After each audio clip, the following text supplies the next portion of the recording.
Yo, welcome to the show.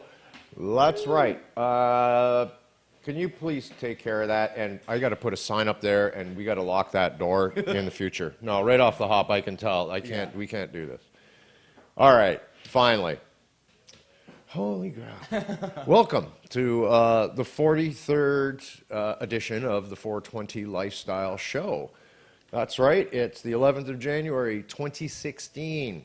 That means we're 11 days into the year. Would be 355 more days to go, just in case you have things to do. You'll know how much you have. A little bit of time. Get them done. Oh, wow, this is cool. As you noticed, we are in the all-new Pot TV studios. That's right. Big thanks to Crop King Seeds, Sublimator, and of course, the 3 Happy Cats. And this is great. I am totally stoked to be here. By myself, mind you, at this cool, new, shiny desk. Jeremiah's walking back and forth in here, working on production stuff. Megan's joined us. Our super fan, Victoria Rosin, is actually in the studio with us today. She's like a celebrity now. Yes. A super fan. We're going to record your sneeze and make you famous. So we need something. So we got to do something to make her sneeze.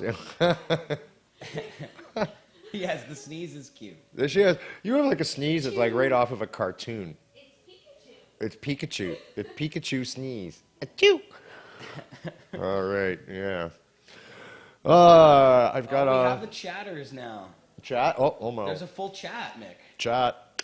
Hey, chat. How you doing? Nice of you to join us. It's the YouTube chat. I see. So we got a bigger chat. Yep. And wow. we haven't put up a teaser yet, so it's kind of secretly over here. I'm going over to live stream right now to make sure everybody knows that it's. Yeah, we had a bit of a go round up some of our straggling viewers. Turns out 3 hours isn't enough to get a show ready these days with the screens. We've only been working on it for 3 hours. Yeah, well, it is the first show, and we're just getting moved in here and getting used to the new studio. But as you can see, we do have the way cool screen backdrop now.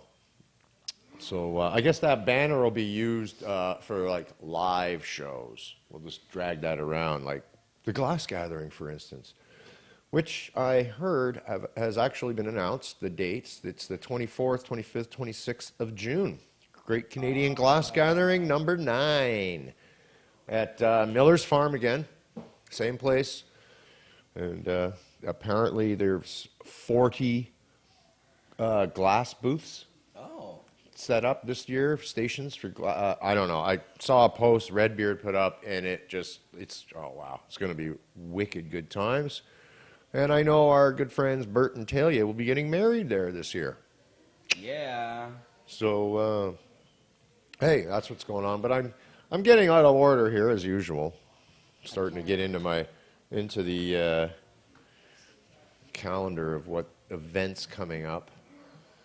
But the big story in the news, as I'm sure everybody's talking about in the cannabis community, and that's Bill Blair being appointed to spearhead pot legalization. Boo! Thank you very much. There should be like cat calls and hissing and. How's the sound, chatters? By the way, tell us how the sound is. If it sounds crisp, here I'll ask the YouTube chatters. There you go. Ask the hello. How's the sound? This is kind of another test show. I did testing yesterday, and it all looked and sounded pretty good. So yeah, it looks good. I'm looking at the monitor of it now of you on YouTube, and it looks fucking crisp, man. Sweet. Take a picture. Take a picture. Well, you might need to take a video. Take a picture. Take a picture. But really, there's just so much has been said already about since Trudeau appointed or tapped Blair to handle this. In one article, Toronto Mayor John Tory said that former Toronto Police Chief Bill Blair is, and quote, the ideal person to oversee the Liberal government's plan to legalize marijuana. But despite his involvement, the plan still has strong opposition from Blair's former law enforcement colleagues.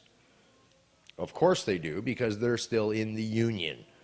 When Bill Blair is now an elected member of parliament with well, I guess if he's going to serve one term, he gets a guaranteed pension for the rest of his life. Yeah. Right? So, Lots of their pensions. yeah. But, well, no, the MPs. Or, sorry, yeah, exactly. MPs, not just cops. All of them, their pensions. Yeah. John Tory, Mr. Mayor of Toronto's comments on Friday come after sources told CBC News that Blair, who was elected as MP for Scarborough Southwest last October, has been assigned to handle the pot file. He was named one of 2 parliamentary secretaries to the Minister of Justice last month. John said that the former chief's different experiences, what the hell does that mean, different experiences? Would be an asset in developing the legalization plan. Different experiences. Sorry, what different experiences? He upheld the law. He did his job. Those are what different experiences? He's a little bit different than everybody else. He hasn't tried smoking weed. He hasn't. Well, the point is, what does he know about legalizing marijuana? All he knows is about looking at people who use marijuana as criminals.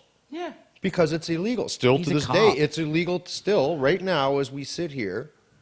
So, as a cop, his attitude would be, well, they're breaking the law. Other than that, I have what are his qualifications? Anyone? Does he have any? I don't think so. I mean, he may be good at organizing, people under him, Yeah. like telling other people what to do, but that's about it. He's a cop. It's a very complicated matter, said Tory. So wait a minute. Very First he's got complicated? different experiences, It's not and now it's very complicated. So how is different experiences equate into being the perfect man for the job? As it said, ideal person. How does ideal person with different experiences equate to it's a complicated matter and those are qualifications? Wait a minute. This is like, can you say vague as fuck? I can't get anything to work. It's a complicated matter. Exactly how do you change the law? Well, it's very simple. The Minister of Justice stands up in the House of Commons and he merely says, we've taken marijuana from justice and we've put it over into the health portfolio. Again, no need for police or anybody with a police background. When he was Toronto Police Chief, Blair seemed to support at least one call to legalize the drug. In October 2014, the Center for Addictions and Mental Health came out in favor of legalization of marijuana combined with strict regulation. I like how you said that. At the time, Blair told reporters that it wasn't up to police to make the law, but he was very encouraged by the public health approach advocated by his CAMH. Did I say that right? Yes. Not something we support, though, said the president of the Ontario Association of Chiefs of Police. Also praised Blair in an interview with Metro Morning host Matt Galloway, but did not endorse the legalization of the drug. I mean, why are they spending so much time even talking to cops about this issue? This is bullshit.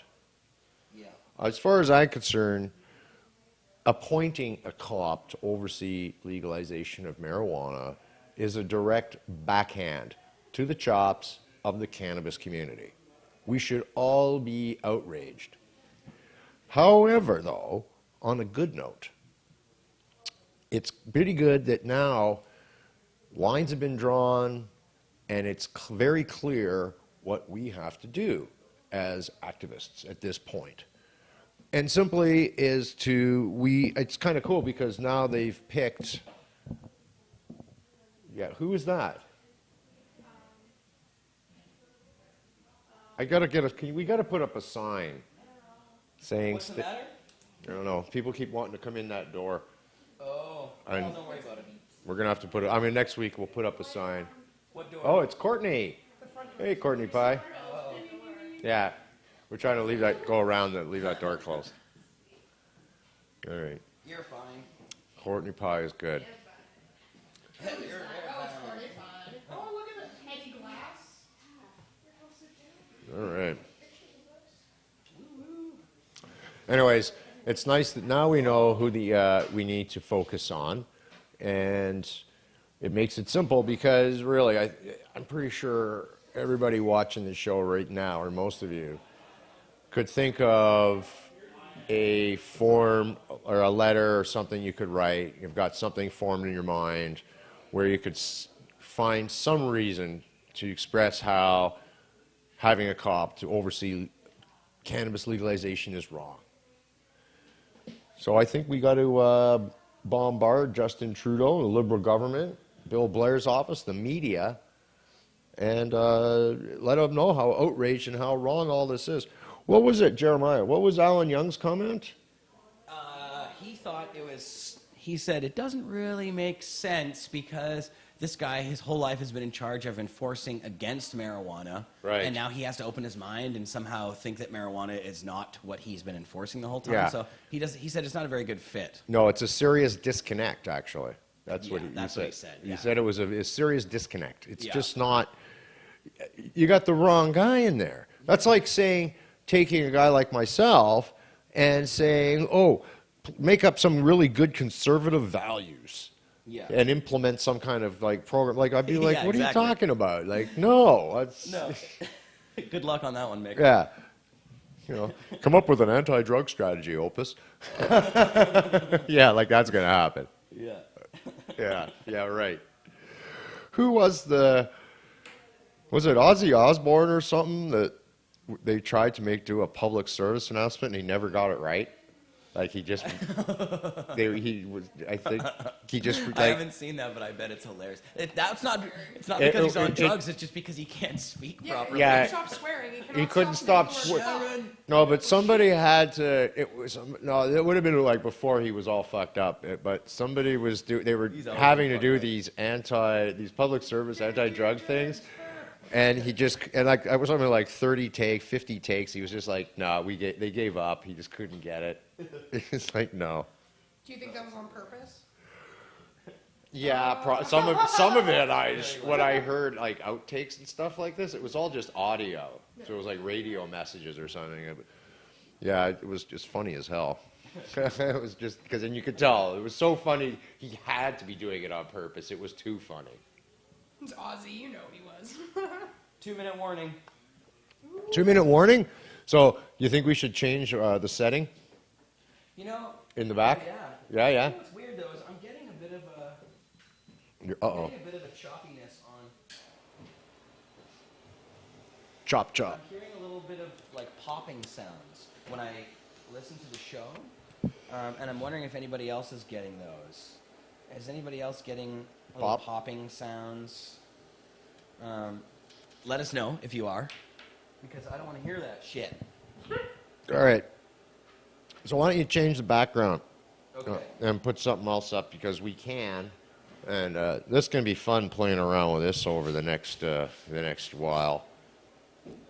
But Now it's better. The popping's gone. there you go. It was probably Okay, just a let's change the little background. something was So loose. you want to go out in the hills? Is that where we're going? Let's go to the hills because it's almost 4:20, and I think it'd be really nice to go up in the mountains to. Maybe Megan can help me.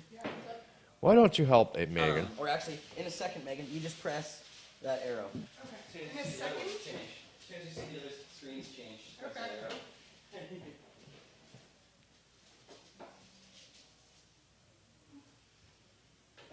Mm-hmm. There you go. Look at that.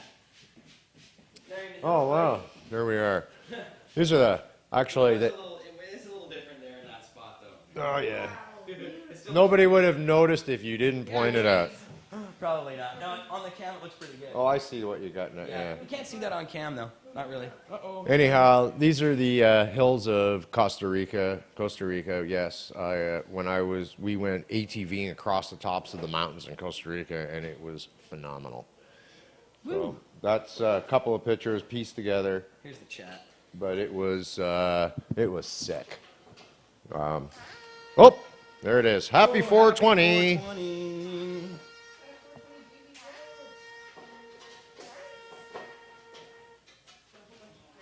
I don't know if that's loud enough. We need a louder alarm. Did somebody say they had a doobie roll? Oh, Courtney. She's on that Courtney shit. the spinner. Courtney is now the official rolling queen. And dabbing queen upstairs. Dab diva and rolling queen. Portioner. Yeah. Portioner. I wouldn't say queen, I'd say portioner. Please, ma'am, may I have some more? All right, I guess I just dated myself by using the Oliver reference. So what else was said here that was really, I thought, ridiculous? Hang on a second. Do. What is this thing All right. asking me to verify my account? Jeff McGuire, who is also the chief of the Niagara Police, said he knows Blair very well and it makes good sense to have him on the file. I guess this is the pot legalization file. It makes sense, my ass. We've got great respect for Bill and his career in law enforcement, said McGuire. But McGuire does not support the legalization of marijuana, and neither does the OACP. So, I mean, at this point, you can see what's going on is the cops are starting to get all bristled because they do not like marijuana legalization. No. And this shows it right here, right from the start. This is a brand new story. And this guy is, so it's going to make really good sense for us to approach this. We may have to actually take some kind of court action. I don't know if it's possible, but it might be necessary to get some legal team or someone, if we can't do it through public awareness and protesting, to say this is wrong. Blair and his cronies have no business deciding marijuana legalization. Now, the other big one on this whole thing is that they keep going back to, while the chief said it's the job of them to uphold the laws, not to make them, legislation is not something we support. He said there should be options when it comes to marijuana. He gave the example of two people in a park, one drinking a beer, the other smoking a marijuana cigarette. The person with the beer gets a ticket, but the marijuana user either gets persecuted criminally or the police officer confiscates the marijuana without lengthy process of charges. He said ticketing the marijuana user would be one option in that situation, but he still foresees situations when charges are necessary.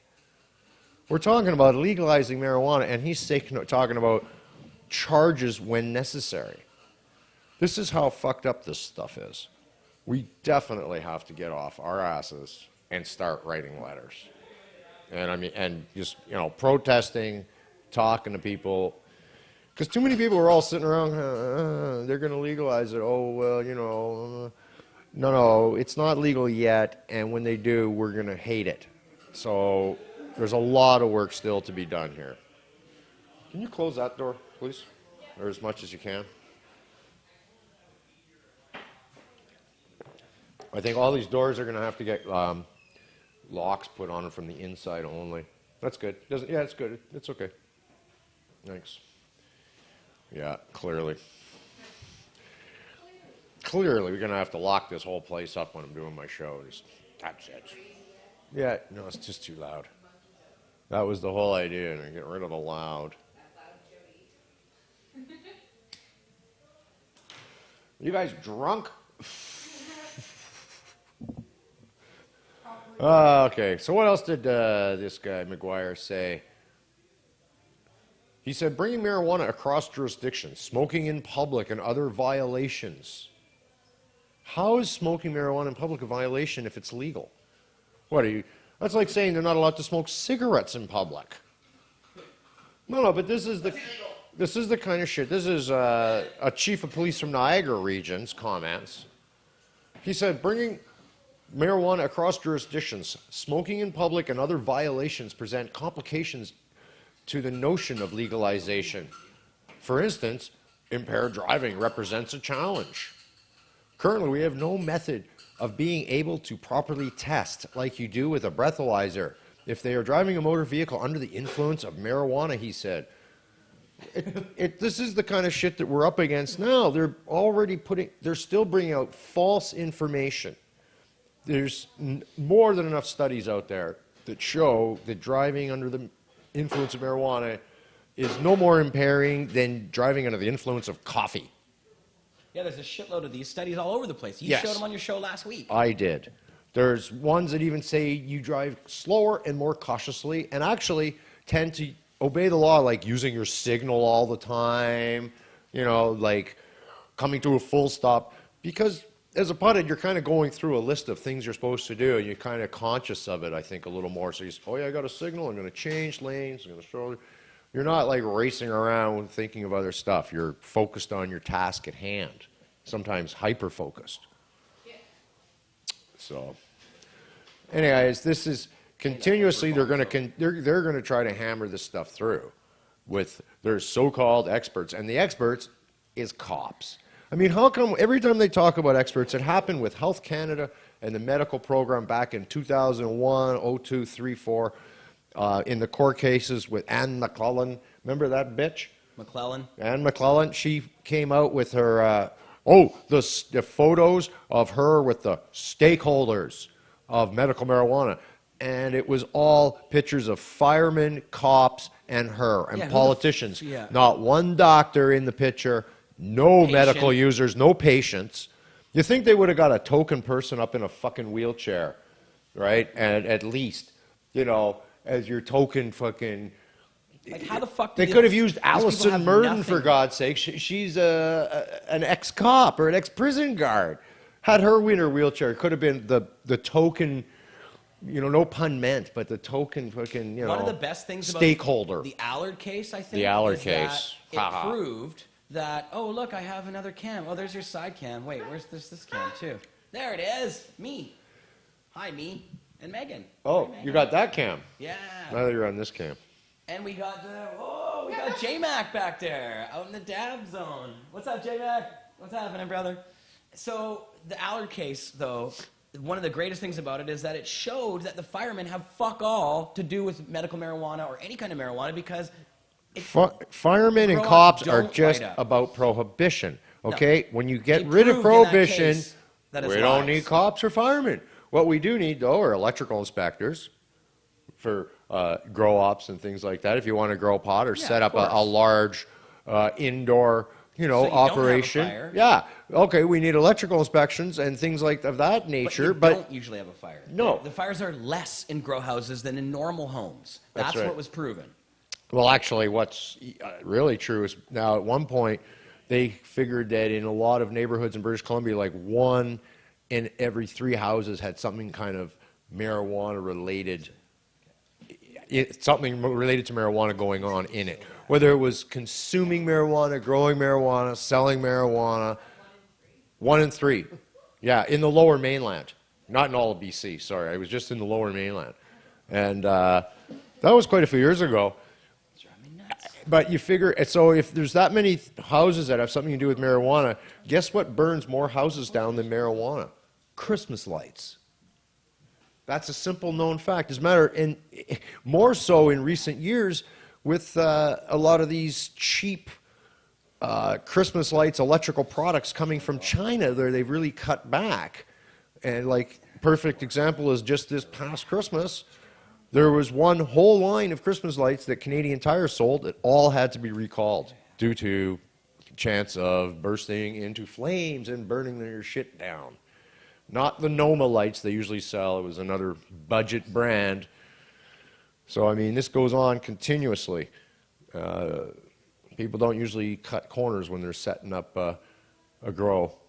However, they might when it's legal. Well, That's true. that is the other side of the coin. When it was illegal, you didn't because you had to be really careful what you're doing. But when it's so that's a problem. And I mean, this is interesting enough. In Australia, or was it Australia? No, New Zealand.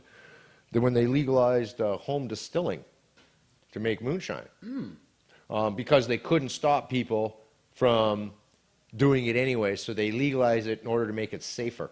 Yeah. Well, that's how they should do. Right, so that you could just Gee, go you out, mean buy intelligence? the stuff, take it home. Well, because they're not going to stop anyway, so you might as well. Just like the drug war. Yeah. which is exactly where I ordered my still from New Zealand. Oh, Yeah, a long time ago.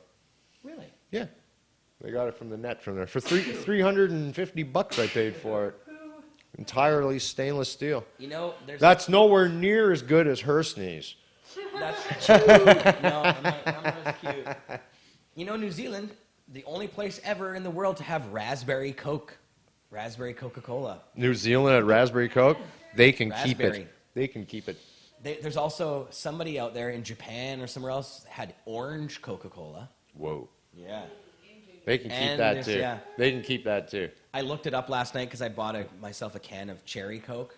I love cherry Coke. I want to see Starbucks Coke. They don't make cherry Coke in Canada. You have to get it special from the States. Yeah, it's American. Yeah. But I want to see Starbucks Coke.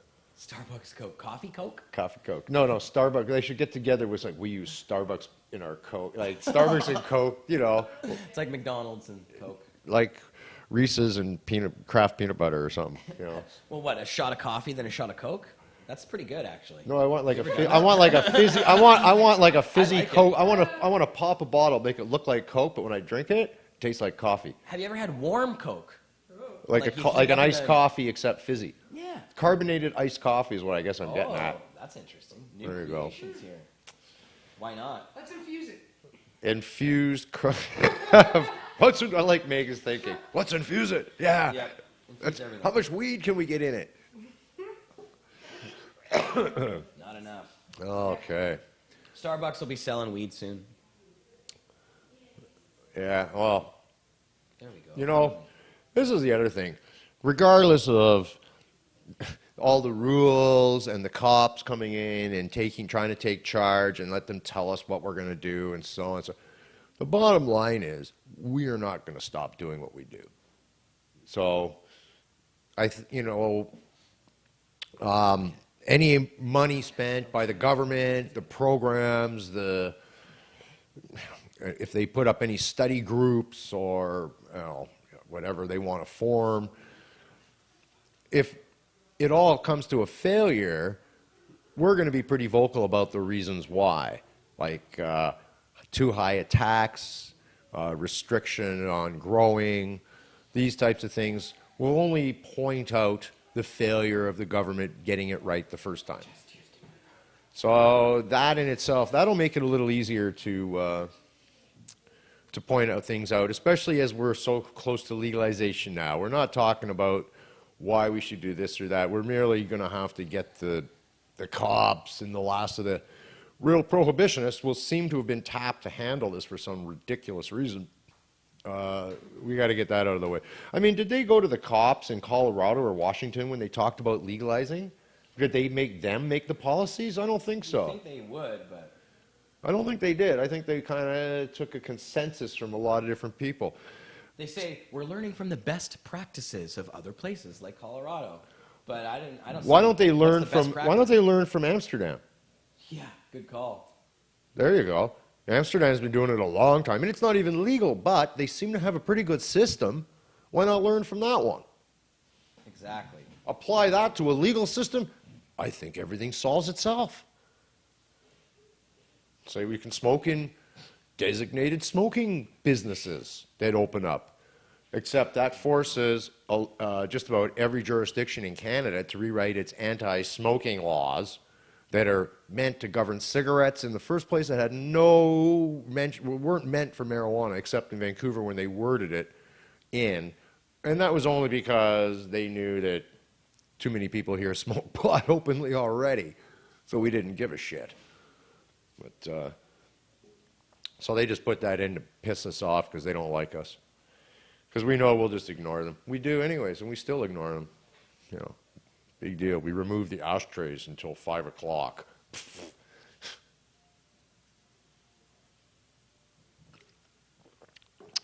But when you think about it, yeah, any smoking laws were never meant about marijuana because marijuana is illegal. Oh, did you hear about this one, Jared? That what's his name?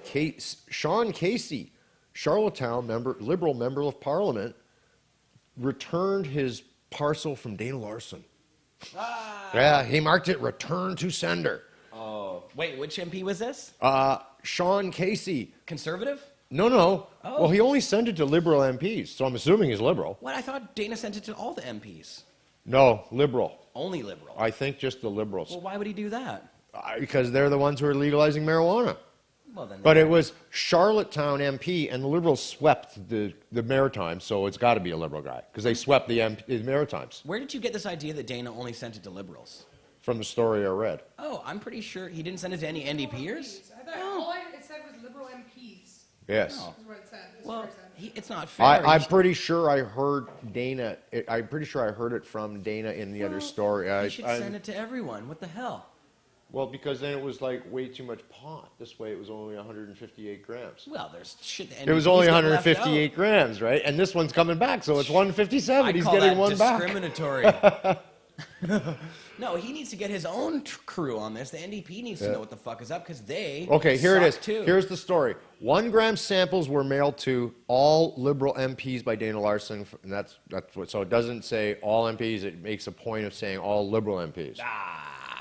Anyways, you have to. Let's ask. We'll call him up. Get Dana on the phone. Dana, he's in India right now. Oh, he's in India. Call him anyways. What time is it in What India? about all the NDPers? They should be getting weed too.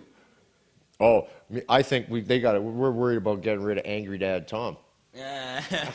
Show Yeah, Angry well. Dad Tom the fucking door first. Yeah, he might start huffing and puffing if he. Oh, gets that he. weed. Yeah, he'll get schizophrenia. Get out of here, Yeah. fucking bum. Now he came back from all that, but remember in the end he said we. You're sporting the milk hair beard. He said that he's sporting a Jeremiah beard. Yeah, okay. So it's 6 a.m. in India. Good. 6 Call 6 Dana. a.m. I'm Call sure, him. I don't Call think Dana. Dana's awake at 6 a.m. in any country. Sorry, what's that? I saw the Vice interview with Tom McClure about marijuana legalization. Wasn't too bad. The Vice interview with Tom O'Carroll and Lear. Okay. I don't know. I didn't see it. I think Tom O'Carroll, he's a That wishy-washy was the dink. one where he said that he would legalize it. It was Damien asked him. Well, doesn't Oh, okay. yeah, That right one. before the election. Yeah. That was. That's where I was like, okay, well. So, anyhow, about this guy returning his parcel. The constituency 50 office was 50 closed people between watching right Christmas now, and New Year's. And my first day back in the office, I walk into my office and I hit a wall of pungent aroma, he said. I marched it back out to the front desk and asked my assistant to send it right back to him. And that's what's been done. Pungent aroma. A day later, Casey got a directive from the Liberal Party of Canada that the package should be given to the RCMP. Casey said his party is still committed to legalizing marijuana. The first step, he said, will be setting up a task force to help with the implementation. Selling pot at liquor stores is one model being considered. Casey said his personal stand on the issue is that Canada's current laws regarding marijuana are not working, and he has yet to hear of a more effective plan than legalizing it. He believes legalization will help keep marijuana out of the hands of young people and free up police resources for better use. That goes completely opposite to what the fucking cops are doing and saying. They want to take all kinds of control, issue tickets. They're against full legalization. They want to oversee, what, no smoking in public? What? I mean, look around at what's going on today and make something that fits with what you see. Yeah. The way shit's going on. How about legalize what's already there to start with? Yeah. We already How have about a just system. look at the system around and say, okay, those that are in business as of today still get to stay in business, and so I mean, just tell them they got to, get a business license. Those are drug dealers, Vic. Oh no. Well, the one group of guys, another story, he referred to us as goons. The goons selling it today. Yeah, it was from another part. I think I have that here too. Casey said his personal stand on the issue, I'm going to read this again, is that Canada's current laws regarding marijuana are not working. Okay, given. But he has yet to hear a more effective plan than legalizing it. Yeah, I don't think you have. I think legalizing it is the most effective plan. That's been proven. That's why the government said they're going to do it. Because that's what's going to happen. That takes it out of the... I mean, why am I going through this? This is just ridiculous. This just got me so pissed off I'm getting that carried away. these guys... I mean, really. Fucking cops. It's upsetting. Though. I know, it's just, you not get like like you so want to- close, they like, oh, we're gonna legalize it, and then what? You put a cop in charge, and then his cop buddies are mouthing off, and the press is eating up this shit, and Complete irony.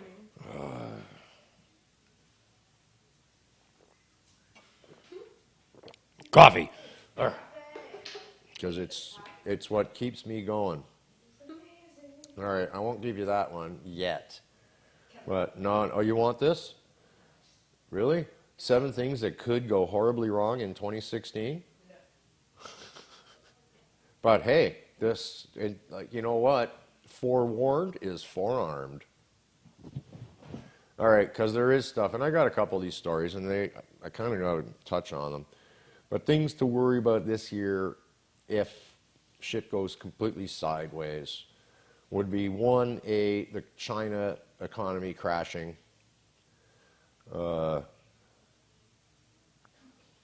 Emerging market bankruptcy. International Monetary Funds has been warning for months what would happen to an unstable developing world if U.S. began raising interest rates, which is what's kind of happening. $20 a barrel oil, if we see that come, that's going to have, then of course, market meltdown. And of course, there's the usual escalating global conflict. Something else that's, a lot of news. It's in the news a lot, and there is the possibility. I think we might be. Well, they've been saying we're close there for a couple of years, but it's always scary. Is the Canadian property crash? And then again, the number 7 would be the U.S. failed takeoff. The truly bright spots in the global economy is the steady recovery of the U.S., but in her most recent media outing, Yellen said the U.S. domestic economy was on an upswing despite sagging exports. But with everyone else from Europe, China, and Brazil to Canada running slow, can the U.S. pull itself up by its bootstraps? Maybe, maybe not. Anyhow. Because, again, on Thursday last week, there was the second day-long trading suspension after prices plunged in a latest spasm of investor panic. So I didn't know that in China they have a rule in their stock market that, what is it?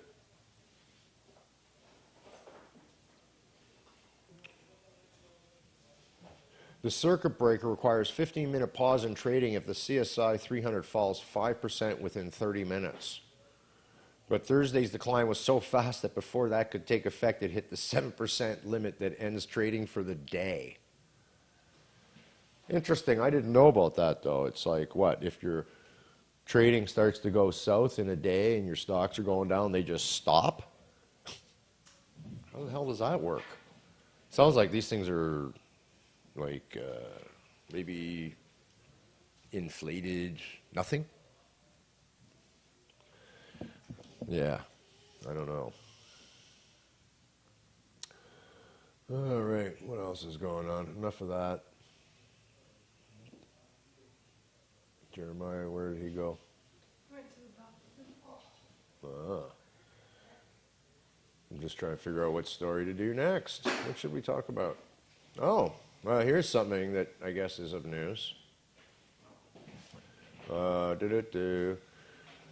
Here in Vancouver, coming off a dry summer last year and stage 3 water restrictions, here in Metro Vancouver, will once again be under water restrictions leading into the summer of 2016. So get ready for water restrictions that are coming. Stage 1 restrictions go into full effect on May 15th of this year and run until October 15th. They come into effect 2 weeks earlier than in past years as a precaution stemming from last year. And last year was dry, really dry. So it's probably just as well. I like to see them take the precaution, and hopefully you at home have taken steps to conserve your water usage. I know going over to the police station, pissing up against the wall works and save water that way. Just kidding. But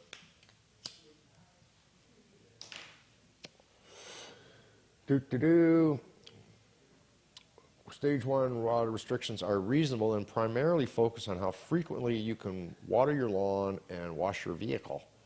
Higher levels like Stage 3, which we saw for the first time in 12 years last summer, are more extreme and nearly ban water use for recreational activities.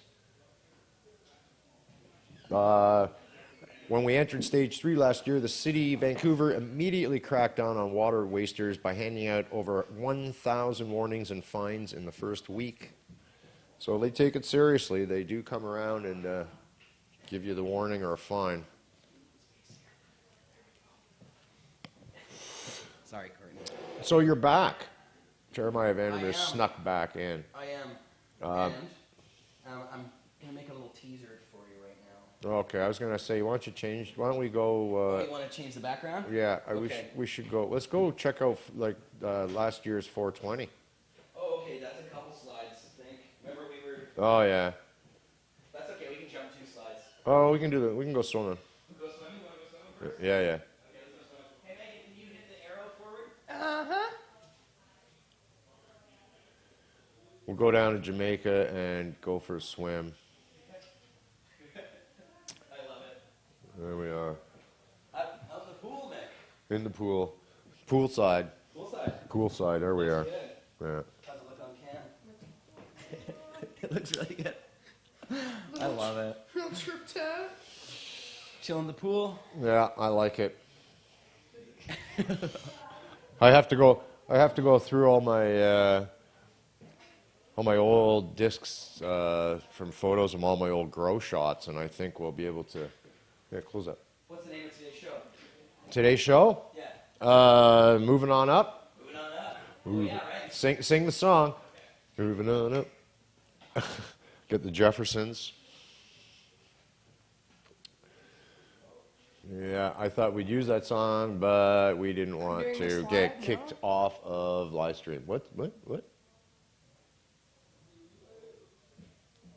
He's like, he's watching it on his screen outside. He's got it there. He's watching the show. This is awesome. And it looks good. I can see his screen from here. It looks good. Pretty cool. Yeah, we got the people in the lounge can watch the show live. Now, this is the way it should be. It's quiet in here. Don't have that. Nice. That's the whole idea. There you go. There was a loud meeting in the other room. And I'm glad they're gone. Or they got stoned and got quiet. Yeah, I think I got quiet. I see people. Okay, Jeremiah, see, here's the story right here. Which one? Marijuana Party member Dana Larson wishes politicians Marijuana Christmas and Hempy New Year. Coburg. A late Christmas present of medical-grade marijuana at the Coburg office of Northumberland, Peterborough South, Member of Parliament Kim Rudd sparked a call to police. The MP who represents Orono and Newcastle in Durham region is the latest of string of Liberal MPs to receive a package from Dana Larson, the founding member of the Marijuana Party. Mr. Larson reportedly mailed each of the 184 federal Liberal MPs a gram of dried marijuana along with a copy of his new book, Cannabis in Canada. That said liberal, right? Yes. 184 federal Liberal MPs. It said, that's exactly what it says. And I'm pretty sure I heard Dana say, I mailed all Liberal members apart. Like, he didn't say all members. He's always been said all Liberal members, which I assume meant that's the only people he sent them to. Because why would he stop to say it each time to be specific about Liberals instead of saying everyone? No. And I think, like, again, why? Simple. Because the Liberals are the ones who said they're going to legalize it. Nobody else really did. Mulcair jumped on it very late in the game, but that's just because he was an opportunist. I was going to say, yeah, he just saw the opportunity. Yeah, he's an opportunist. There you go. Saw how good Trudeau's doing. Exactly. He's an opportunist. Angry dad. He was feeling good that day. Maybe he smoked a joint and was feeling a little better. I don't know. And I don't care as long as he goes away. I hated, actually, when they elected him to lead the party, I was like, oh, for fuck's sakes. Like the worst guy. I thought right from the get-go, I thought there's the worst one of everybody who was running for the leadership. There's Oh my God, I was the gonna say, worst guy they could have picked. I was like, oh. Jack Layton would be rolling in his grave. He did. I think Jack stood up in his grave and gave a big finger. But okay, so what happened here at this in Durham? Also receiving pot were two MPs in Durham, Ajax Mark Holland and Whitby's Selena Cassier-Chavanis. At the MP Rudd's Coburg office, communications and community liaison staff member Jamie Simmons said the package came in the regular mail, a locked mailbox outside the new office on Elgin Street. On January 7th, the MP is currently in Ottawa, he said. He called the police. It's still illegal, said Simmons. Receiving it didn't come as a surprise, as Mr. Larson's mailings have been reported in the national media. Coburg Police Constable Kobe picked up the marijuana letter and book on Friday. The marijuana will likely be destroyed and other materials kept for evidence. Oh, Dana is distributing marijuana around the I wouldn't be surprised if it's not before long that if they don't come after him. Like if they're not waiting for him when he No. gets off the plane from India. Yeah, right. I'm serious. Where He does has he? a dispensary that he sells it in. No. But it's a little different. To the public. But he's mailing it out to MPs without them asking. Like it's kind of pushing it. I wonder if they won't be waiting for give him a little talking to when he gets off the plane. I kind of in a way hope that they do. So in a Not way, I bad do too, way, because it but would just be like it would be another media scrum. It would be. It'll be a media scrum. I hope the media's Just there. the more attention they bring to it. The media might be there waiting for him to It's ask him supposed to be. questions after all this shit's going on while he's away. They'll be waiting for him. We should call him up and say, hey, he's getting back from India. we should be there waiting for him. Pot TV media. Fucking rights. Dana, Mr. Larson, Pot TV, can you have any comments? Oh, Christ. What else has happened? At the moment, the act of mailing pot to people is illegal, said Durham Police Sergeant Bill Calder. Cops in Durham haven't been notified about the packages, he said. On the face of it, it's technically trafficking. But for police to proceed with charges, the material in the packages would have to be tested to confirm it contains THC, the active ingredient in pot. They would also have to consult with the Crown Attorney to determine whether or not there would be merit in pressing charges. It's like, and if there isn't merit in pressing charges, why bother having it on the books at all? They really should be getting this off. And I'm also kind of pissed that they haven't had any mention of releasing pot prisoners, people doing time. There's been no talk of that.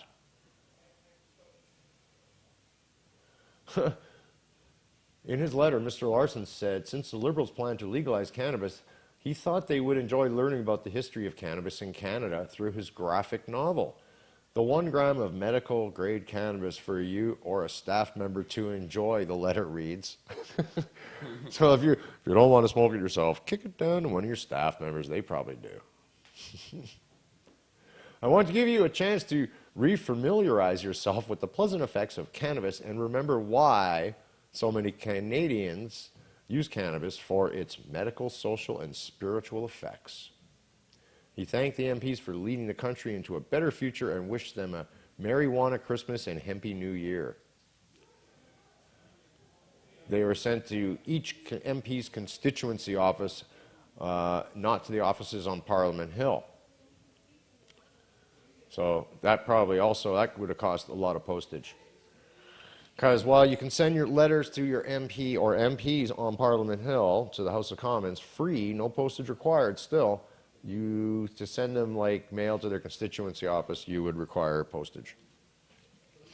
I wonder how much you spent in postage. Anyhow, blah, blah. Huh?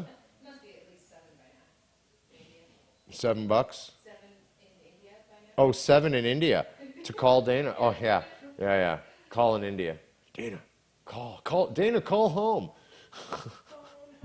Phone home. Dana, phone home. Call us.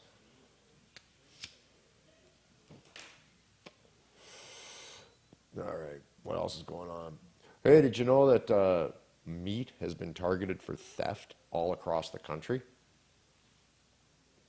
More so than usual. Apparently so, according to CBC, food prices have been ballooning across the country, and Canadian grocers say they are coping with the reported increase in meat theft.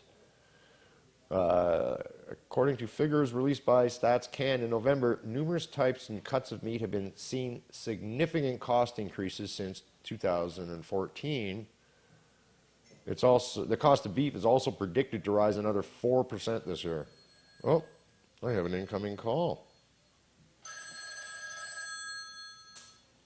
Hello.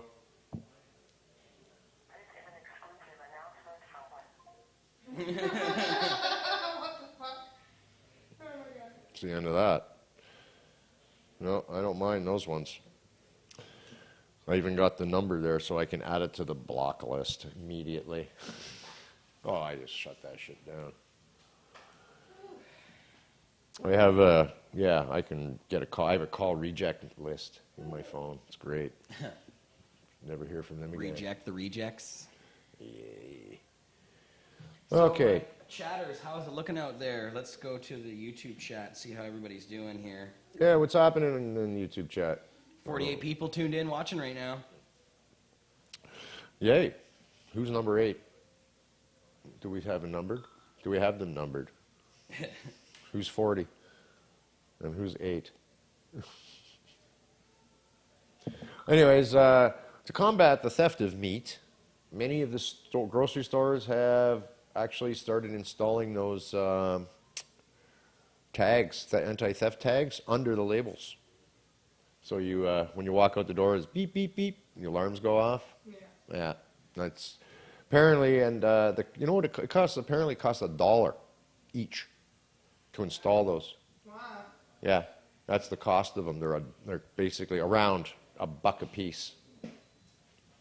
So it's not cheap to, guess who pays for that? You and me. Yeah, I'm sure they're not absorbing that cost of the security measure. That'll also go into the rising cost of meat. I don't know if that's a good reason to go vegetarian or not. I don't know. There's never a good reason to go vegetarian. Thank you. If you didn't hear that, there's never a good reason to go vegetarian. I'd be like, oh my god, no. It's the truth. I'm glad Mark's not in the room. There'd be an instant argument. Why is he a vegetarian? Oh yeah, Emery. Yeah. Oh really? Wow. No, he's not. I don't think he's a vegetarian. He just eats lots of vegetables. Are we off? Oh, apparently you're down. We're let's down. See here. I was just watching us, so. So apparently we're down. That would be a surprise. Let's see here. It says we're broadcasting full here. No, it looks good. Press refresh. Yeah.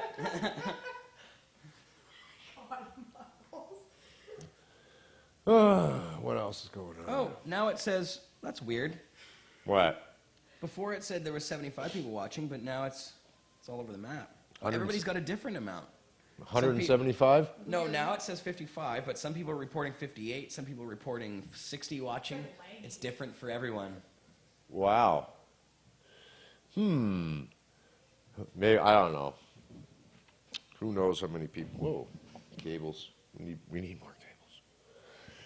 All right, what else is going on? Oh, here's something that's a little bit of irony for you. How's this?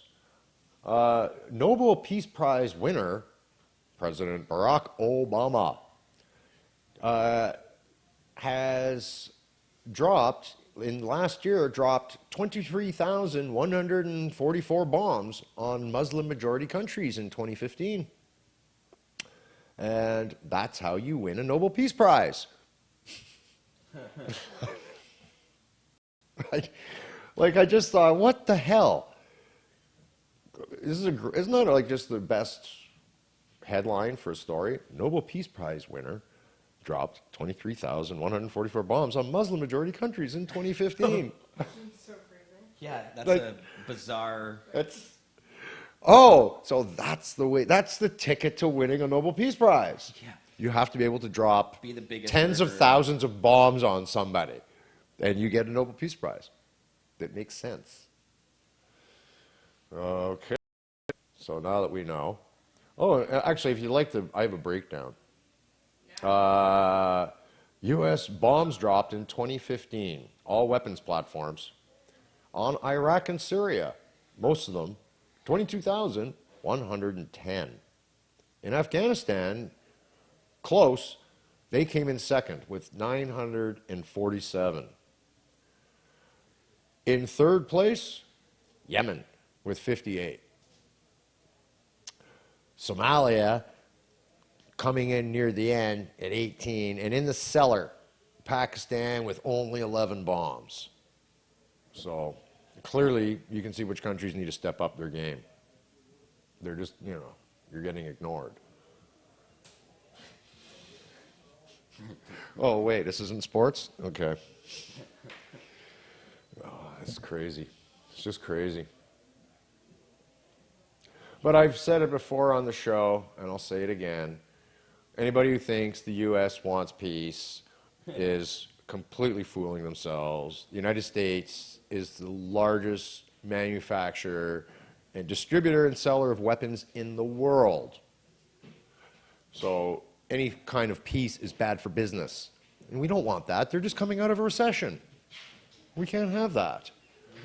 We got to be moving on up. That's right, moving on up. With bombs dropped in. Sick humor, and I'm sorry, but it's true. Why are you finding it funny? Hire you as a lounge singer. Oh, yeah, I've done that. Oh. No, not really. I've sang, but not in a lounge. Barry Manilow songs. Yeah, that was what I've done. Did you see this? Here, I want to show you some. This is just here off on the side. One of my new toy. Oh. What do you do with that thing? Replica? CO2. Oh, nice. But yeah, like full rep. Yeah. Like full replica. Show like them. it's. It's a mixed new pistol. Yeah, I like to collect. I'm starting to collect these things. Oh, that's a pretty one. How much you pay for that thing? Couple hun. Not bad. There we go. Can we show which camera? You can put your little cam there. This one? Yeah. The up close cam. Oh. Who are you gonna shoot with that? Targets, man. CO2 BBs. But Nice. like it's a basically it's a full replica. All the action and stuff. Cool. Shit. Keeping your backpack and you'll never have any trouble on SkyTrain. Oh yeah. But no, I was thinking more along the lines of when we shoot a little movie, props. I have another. how you I have shoot I a have little I have movie. a I have a 45. I have a 45 automatic too.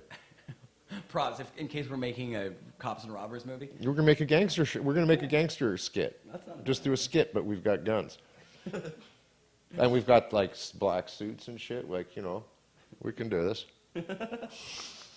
We'll pull something. We'll do Not something. too much time on your hands, Mick. Hey, I'm a creator, man. Creators create. It's artistic shit. Trust me. I'm just exercising my artistic vent here. I don't know. Something like that. I don't know. We should get out of the pool. It's affecting the pool? sun. There's too much sun is affecting the sun. Is You're getting some shrinkage. Oh, Some shrinkage, Mick. that's it. Okay. It's too much. But you realize though that is the pool that I was actually in the pool shooting one of our shows when we were doing the last show in Toronto from Vapor Central. That pool behind me is actually at the old Skunk Magazine Pure Garden Resort Retreat in Negril.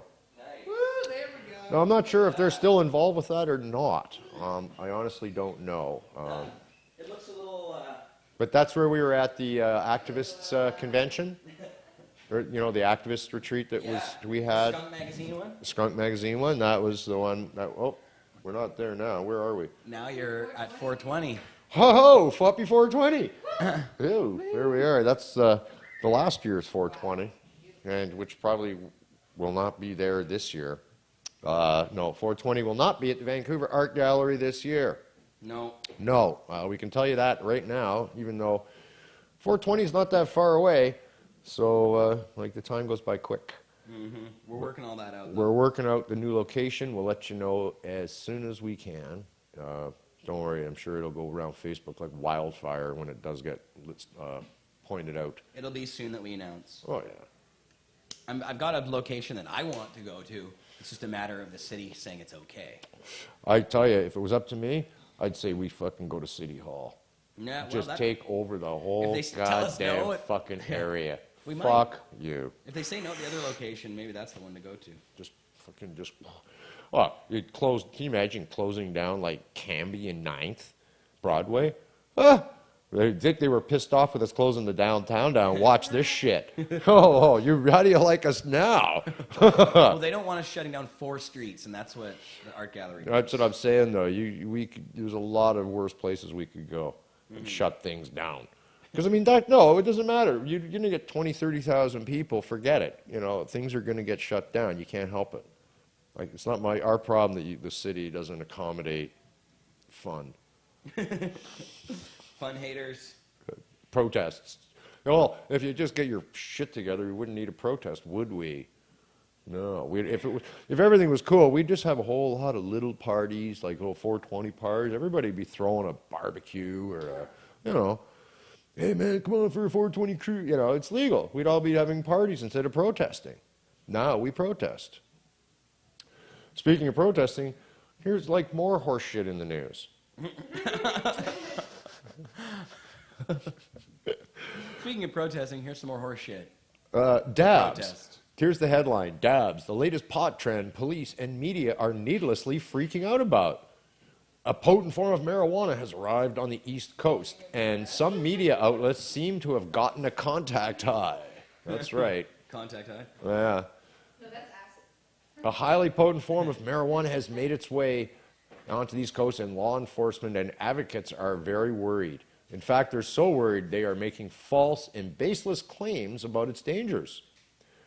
One which, here we go. The stuff is basically butane hash oil, which is now generically called dabs. It can come in the form of oils, butter, or wax.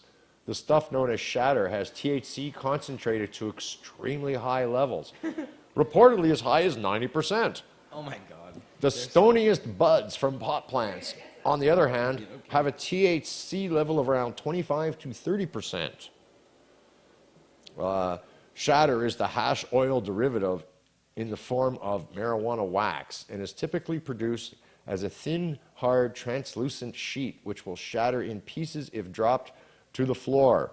It is generally vaped rather than smoked. Another headline, or another paragraph from a different paper was, make no mistake, dabs is strong stuff. One toke of dabs contains about as much THC as a joint of pot. And even experienced pot smokers have been known to have unpleasant experiences after biting off more than they can chew. And some of the processes used to extract dabs from raw marijuana are dangerous, leading to explosions that have damaged property and cost lives. Well, that is true. Costing lives out there. Well, there has been a lot of property damage, people blowing fucking places up. There's no shortage of that. But I mean, Driving into but you know something? Hey, people blow shit up too when they were doing, Delvadab. In the bathtub gin. No, but I was thinking more about, what was the other, what they were doing with Coke. Oh, Eddie, crack. yeah, Base. Eddie Murphy. Freebasing. Eddie Murphy just about Freebase. fucking set himself on fire. He did set himself on fire and third-degree burns to his whole Yeah, body. shit happens. So Yeah. it's not like, anyways. Just No. before Christmas, though, That's police not a- in that's not Virginia the best busted thing a anyway. truck carrying hundreds of pounds of marijuana and 15 pounds of shatter. The largest shatter bust ever on the East Coast. 15 pounds of shatter. That's a lot of fucking shatter. Look at this heady glass. Wow. Nothing wrong with that. Oh. Check this shit out. Uh-huh. I need one of those. Yeah, trade that. Woo woo. Courtney Pie's in the shot.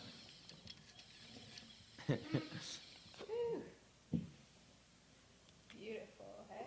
Very nice. 3D. Yeah, that's over there. From the old, I remember the old SCTV? Oh yeah, we already did that on my show. Mark loved that. Oh yeah, that looks dope. Wow, purdy.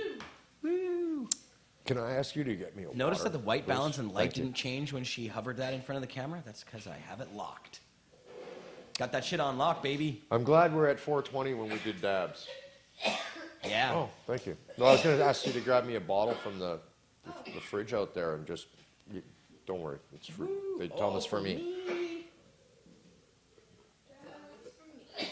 Oh, that's good though. That's all I need. Good. All right. What else? Let's go back to these ridiculous. Okay, the bust that for the 15 pounds of shatter appears to set off some over-the-top warnings from cops and people like a Partnership for a Drug-Free America. Can you imagine them saying something? Even though dabs is business as usual in legal marijuana states, experts are warning that shatter is dangerous for a variety of reasons. New Jersey 101.5 reported the expert in question was Angelo Valentine, executive director of the Partnership for a Drug-Free New Jersey, who quickly conflated shatter production with shatter consumption. This is extremely dangerous. There are many home explosions in this process. Wait, there. So there not only is a concern about the use of this type of a chemical going into a child or young person's body, but also the immediate concern about explosions that we might be seeing in the state of New Jersey. The bottom line, he said, was that it was important for local residents to be aware of how dangerous shatter and any other illegal drugs can be to them, both short-term and long-term. Oh, boy. Delicious dabs. Slug dabs. Police departments across the country are reporting explosions, fires, and injuries after teens lit the drug on fire to smoke it. Explosions?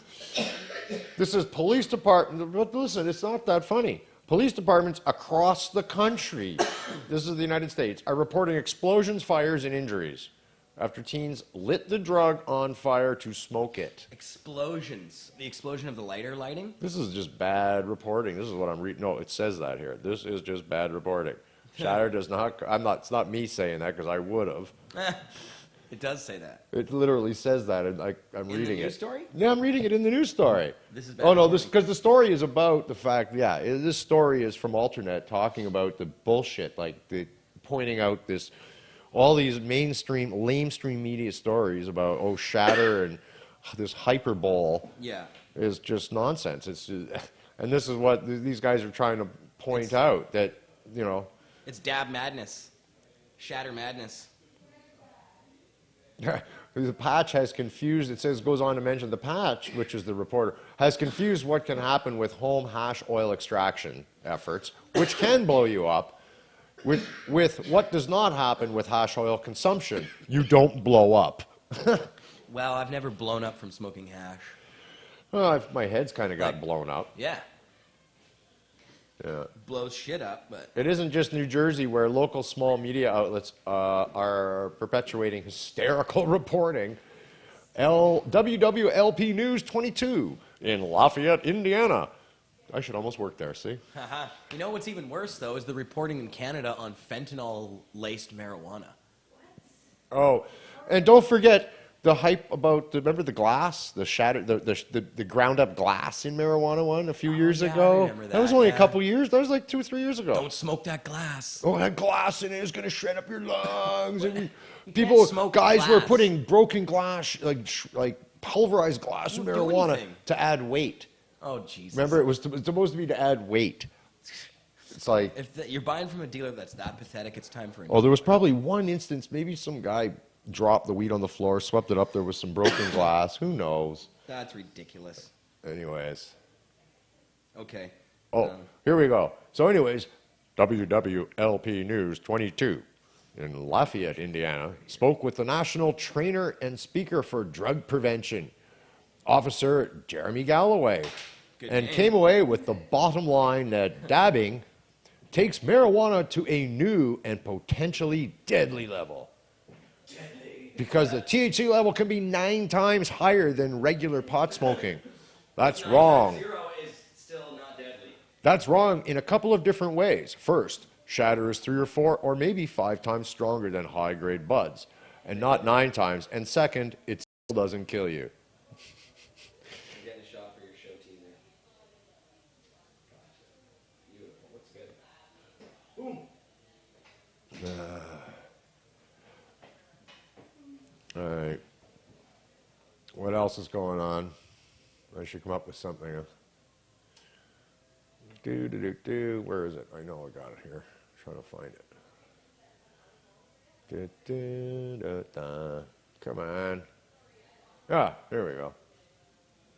Good. There we go. All right. There we are. What's coming up?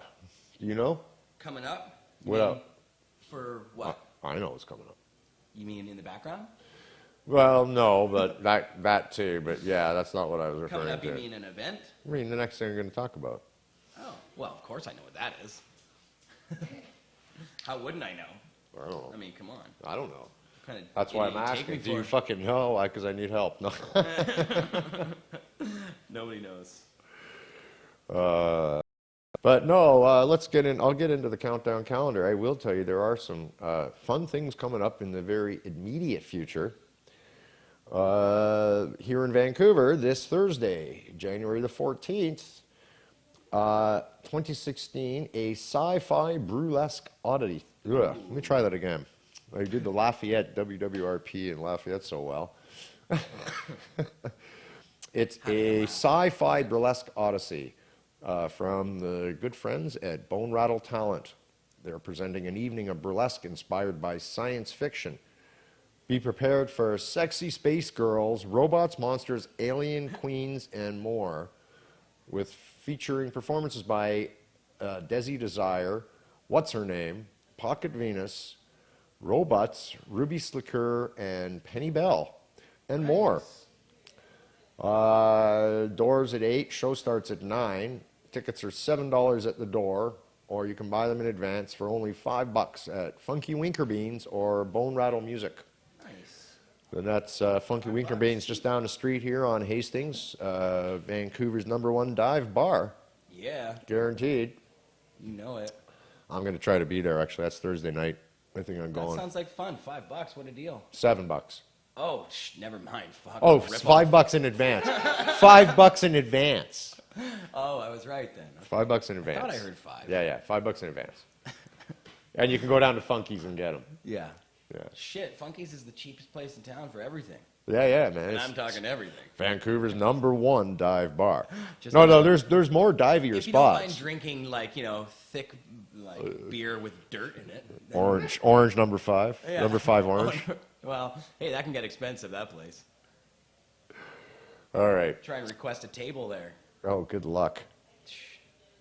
have more success at January. Funky's, What? trust What? me. What? Yeah, yeah. And January. plus, there'll be girls dancing on the tables there, too, at Funky's, but, usually they're just completely loaded and, they're not supposed to. They're usually dance getting on the like table. they're right before they get thrown out and barred. Get off the table.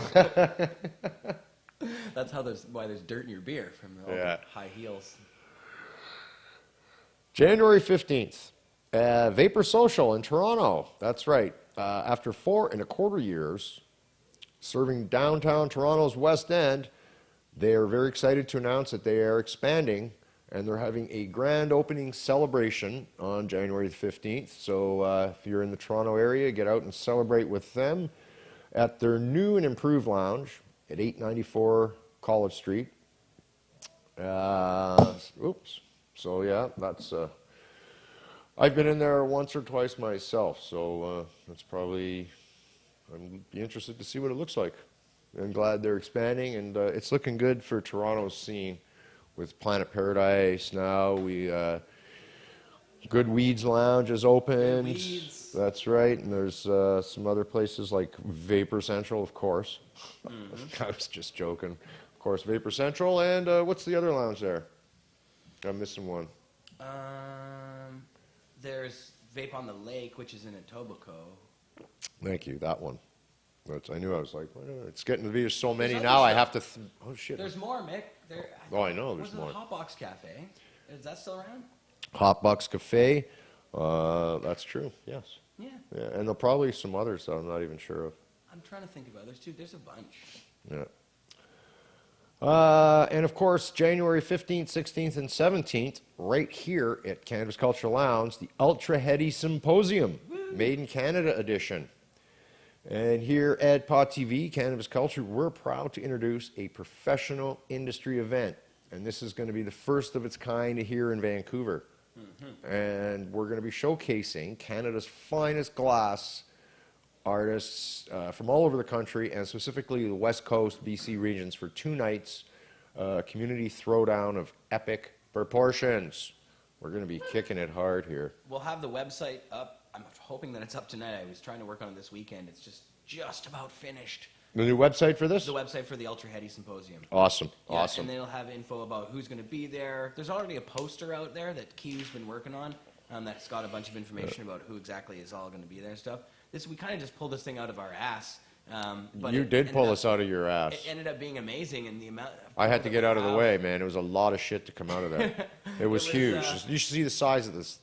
It's really. It's epic. Kiwi has some serious shit lined up. Oh, so this is Kiwi's totally hot. Kiwi's creation. This is so sick. Yeah, this is all Kiwi. If you follow Kiwi on Facebook and see the posts he puts up with some of the shit, it's like, oh my God. Yeah, no, this is all him. So. We're pretty Speaking proud of, did you push see him that up. piece? I saw a piece on Facebook today that said, now who knows if it's true, that actually sold at auction for over $100,000. It was sick. I think it was a mothership. Fucking It was a buying these mothership Oh, collab. of course it was. Collab mothership deal. It Jesus, was. who kind of fucking baller ass motherfucker could buy that? Yeah, it was like 101,000 or some damn thing. It was Who the hell? I bet you nobody's smoking out of it. That price. Well, you can't. Are you gonna clean If it? I had Like that much money, I think I'd like, it's art. $100,000 for a glass. It's an art piece. I don't know what I would do with it. I'm not sure if I would buy a bong. Maybe. If I could afford a $100,000 piece, I'd have more than one. Yeah, well, no shit. You can afford. If I could afford a $100,000 pipe, believe me, I'd have way more than one. Well, that's what I mean. Like, if you can really afford that, wouldn't you just treat it like a normal piece? Like, No, it's like investing in art, like buying a painting or something. my glass is pretty expensive. $100,000. Couldn't you invest in? I might on a special helping once in a someone? while, but it wouldn't be like a regular smoker. Couldn't you like buy an orphanage for that? Because you'd want to, you'd want to insure that. The thing is, you'd Like, want to really? insure it, and if you fucked it up smoking out of it, you might void your insurance policy. Again, so it all depends. It really, how you view it as an investment, or you just buying it because you're rich and you can smoke out of it, right? Yeah, but like, isn't the whole point of glass and the glass culture the point that it's functional? No, not necessarily. Not necessarily. Like, I know a lot of it's art, but isn't the whole I agree with you. Well, This there's is functional, there's that's two functional. things. There's art and then functional art, but I they're mean, I both consider art. The actual, like, if you watch some of the glass documentaries out there, a lot of it runs around. A lot of it runs around how the whole glass artists don't want to make just glass art. It's about how the pieces are functional and how it takes that bit of art, and talent to make a piece of glass art into something functional. So if you have a functional piece, why not use it to all of its potentiality? Oh, yeah, well, I agree. I mean, I love the fact I'm that going to spend money I on think that. that's I'm going what to use it. that's a big draw of the art is the fact that it is functional. There's no question. Reminds me of But- when I was a kid, I collected comic books, and I always thought the people that bought the comic books and didn't take them out of the bag were like, what? You're going to buy a comic book and not even read it? Like, that just seems ludicrous to me. Yeah. It's like buying a bong and not smoking it. But I understand, people like to collect Collectors, things. but I know lots of people with motherships that smoke out of them. So. Yeah. Not Well, $100,000 motherships. If Anyhow, I paid that much, I'd be smoking out of that fucking thing every second of the That's what I day. mean. I think we should check out. I'd be living inside of it as well for the rest of my life. Yeah. Yeah. Let's go down and check out a weed field now on the background. Okay, let's do it. Do that, and I'll talk to yeah. you. I'll talk a little bit about what's coming up at the Ultra Heady Symposium. The first night is basically going to be industry centric and invite only. So just so you already know ahead of time. For the first few hours of the evening and not open to the general public, allowing collectors, heads, heads, shops, and industry movers and shakers an opportunity to meet the artists face-to-face and forge bonds in business ventures for upcoming 26th season and beyond. It will also allow the artists themselves to build bridges and set up collaborative projects for the future, ensuring sustainability with the bonus of being able to brainstorm with heady collectors on ideas, techs, gear, and game-changer connections to other industries. Now, I know for a fact there's a couple custom pieces that I definitely want to consign to a few artists. Oh, yeah. One of the things I've been wanting for quite some time is I want to get it's a simple one, but I want the details. It's the golf club driver pipe. Absolutely. Sounds simple, but there's a lot to it. There's more to it than you think. And, yeah, I got some other ideas that I'd like to, collaborate on somebody with an artist on. Just like tattoos, you go in there with an idea and then the artist, oh, cool. The artist comes up with something and then you go, hey, I never even thought of that. That's great. Let's go that way. And it just gets better. So the professionals know. You go in, Make memories as well. Yeah. Look at this, drugs. Yeah, I know. Well, It's a little pixelated, but... Those came from a very small picture. Those are actually your drugs, aren't they, Mick? No, that's from a tour of a weed field in that was in Jamaica. Jamaica. Yeah, I was touring a ganja field in Jamaica there. Your photo just wasn't very high quality. No, well, it's from, what it is? I just realized, though, that trip, what I was using for a camera back then, and I believe it was only, not under 10 megapixels, but it was one of those little Canon Sure Shot cameras, whatever the hell. Power Shot, I think that's what it was, a Power Shot or something like that.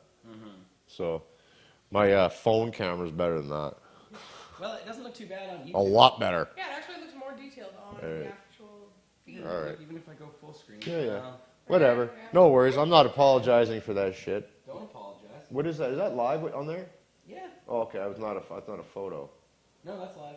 Oh, well, on my laptop, it's running in whatever the program It's a is. little Amazing. Right. Shocking. All right.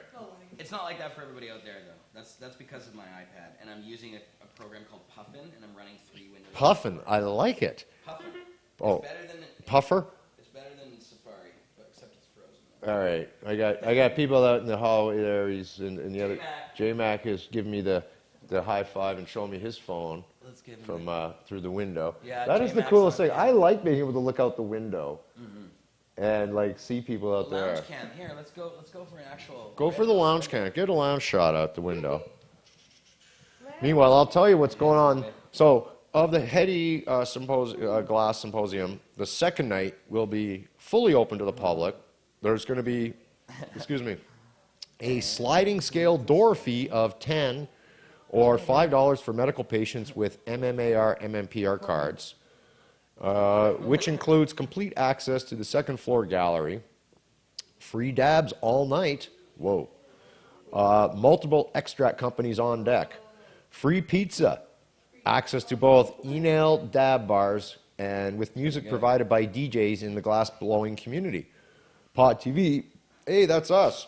We'll be doing a live stream all night, and professional photographers will be in attendance, so the exposure for glass blowers will be international and an actual thing to get dressed up for. There will also be a silent auction table with donations provided by the glass community, and proceeds going to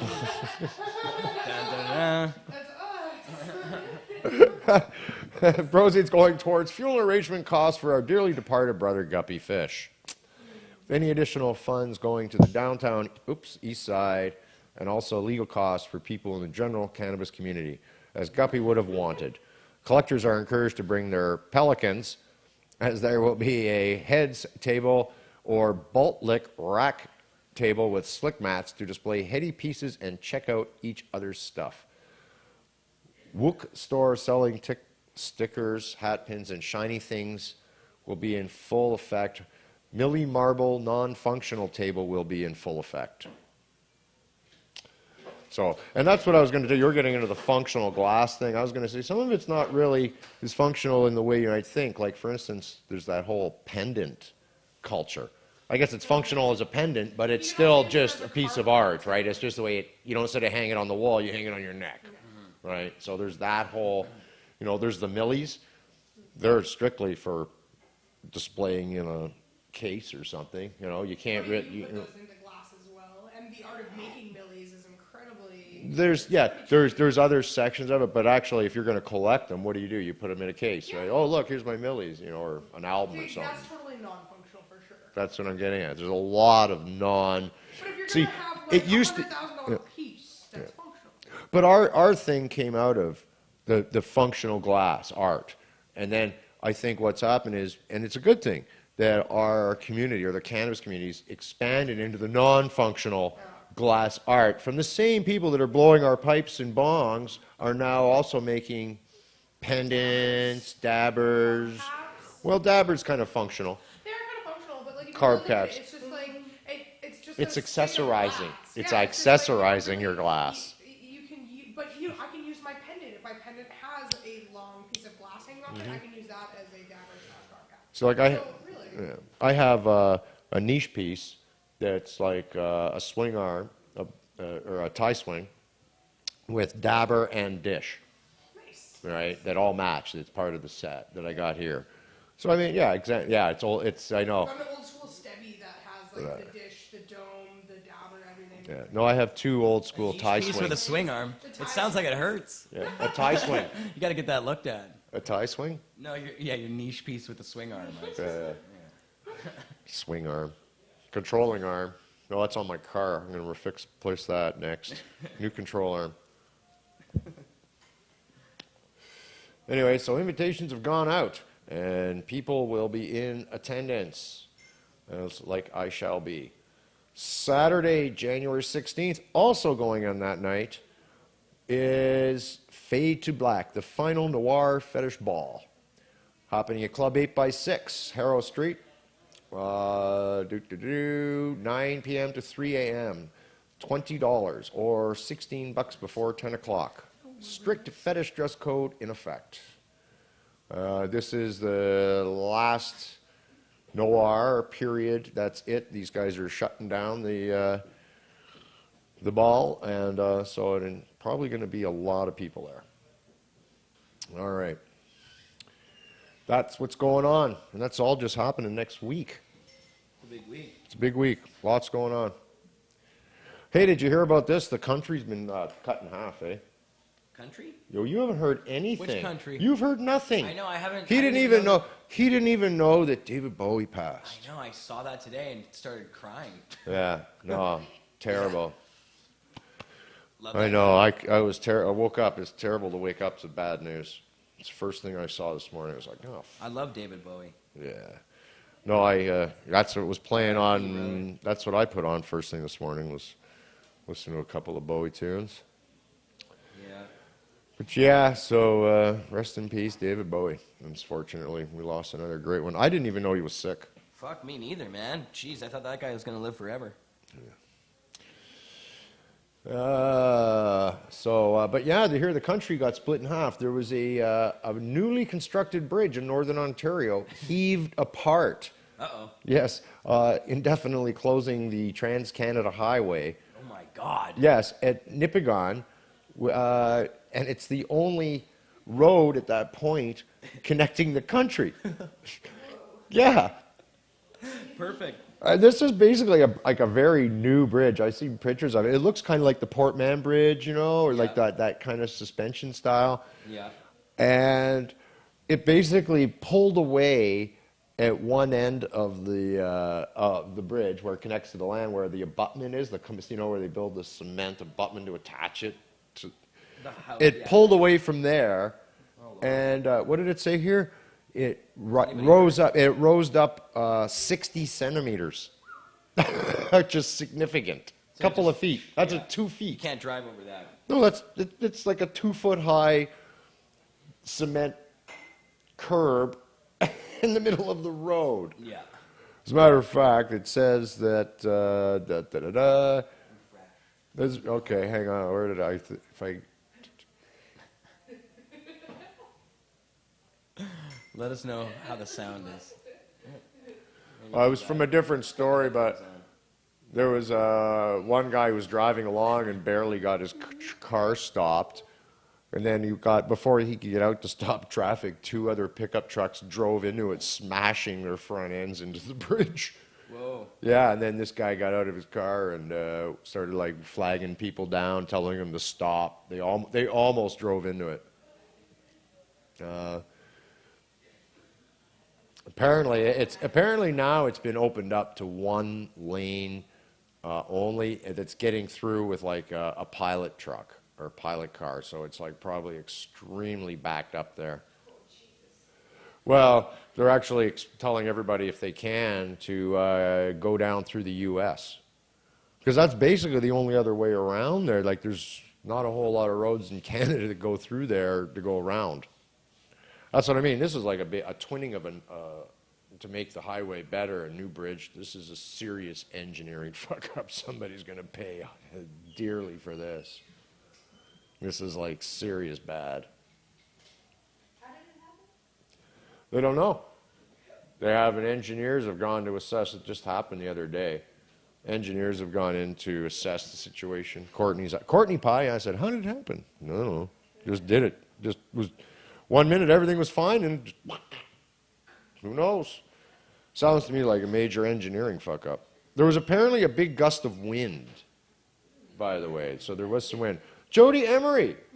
Hey. She's all sneaking in, all quiet. I just scared the shit out of her. How you doing, Jody? I'm great. Awesome. What How are you? I'm great too. How's our studio? I don't know. A little dirty. Yeah, it's You got the cleaners in here. she's Jody dusting down. Emery came coming in to clean up. So, she says, Let me just touch up on here. it just reminds me, what's her name? Consuela from, Mr.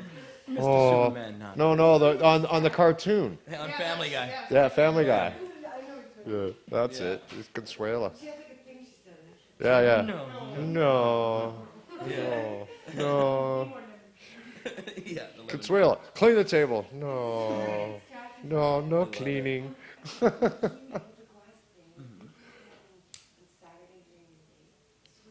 Tell us. No, it's a side conversation. We were just talking about the glass symposium. Oh, good. That's what we were just Well, talking we about. want to take photos and do videos. Would the viewers like Pot TV interviews with some of these blowers? Oh, of course they would. I can be here with cameras and my camera doing stuff. No worries. What the viewers want, anything they can get. Yeah. We'll be here doing all kinds of stuff. As a matter of fact, Jer, if you'll help, I can. My cam, we can stream right through my camera. Cool. Yeah, I'm pretty sure we can do that. That'd be dope. And that's all high def. Mm-hmm. If not, I can film, get it loaded up on the computer, lickety split, and get it preload it right back up to our Pod TV, and we'll have all that stuff for you. So that's next weekend, I believe. Is it next week? Yes, it is next weekend. Wow, shit just comes happen fast. Fast. It's live All on right, YouTube. let's looking for another story here because you guys deserve one. Do. Holy shit, eh? Here we go. Hang on.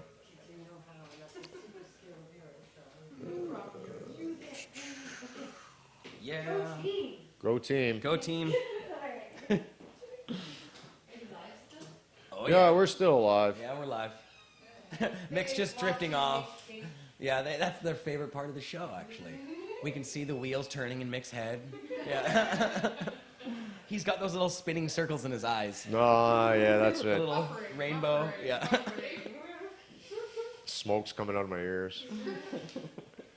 No, I was just looking at the time. It's 5:39. Time to smoke weed. Time to smoke weed. It's always time to I smoke need a weed. long toke out of Dutchess is what I need. I know. Keep lighting this joint that I see a pile of weed sitting right in front of you, Mick. Come over here and have a puff. Oh, okay. I will. How can I say no to something like that? I'm taking your side stool. Can I push your stool in? Push. No. Oh wait, that one. Okay. Hi, Pot TV. Jeremiah Vandermeer, who's been graciously producing the show today and helping with uploading all this. We should go. Well, we have one more. We have one more backdrop, don't we? I believe so. Wow, this looks really pixelated up this I way. know it does. We'll have to get our other one up. We'll get that one. It actually looks not too bad on the cam though, but when it's super crisp, it's gonna look like I was gonna say, it'll like, add. we should It get will some add photos something to done it. with my camera, just like high. Yeah. Oh Yeah. yeah. We'll get some high def shots. Oh, This yeah. was just like what Mick brought in, and it's like Real quick today. 600. It's like 600 width pixels. Oh my god. It's not just- very I- big. I didn't know what Still, I was- Remarkably, looks not that bad. Yeah, I just pulled some shit out of my ass. Long tote. That's what we've been doing today, just pulling shit out of our ass. Jeez, today it's just. Changing the whole title of the show. Just gonna. It's been a painful show today. It's been a painful show. Well, we're moving on up, and it's just transitioning into the new studio. So bear with us. We're trying our best. We need more computers. We need a lot of more, but wait. We're in here. It's the new year. That was We will continue to grow and actually expand.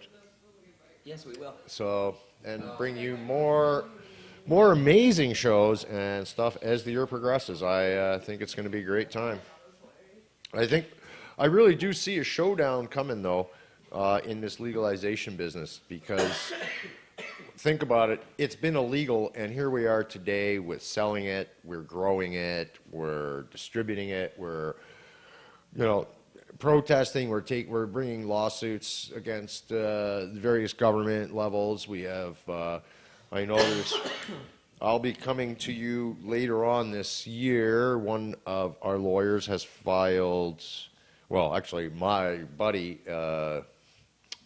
from Ad Lucem law firm, Rob Laurie, has filed 17 applications for the code of variance, representing a number of dispensaries here. And that's just one lawyer's, the amount that he's filed for his dispensaries he represents, not including other lawyers that represent other dispensaries will be filing. So the variance, board of variance meets only on Wednesday nights here in the city. So Rob's already told me that, basically, yeah, my whole summer, every Wednesday night, he knows where he's going to be for until August. Yeah. At least before they get through all this shit. Right.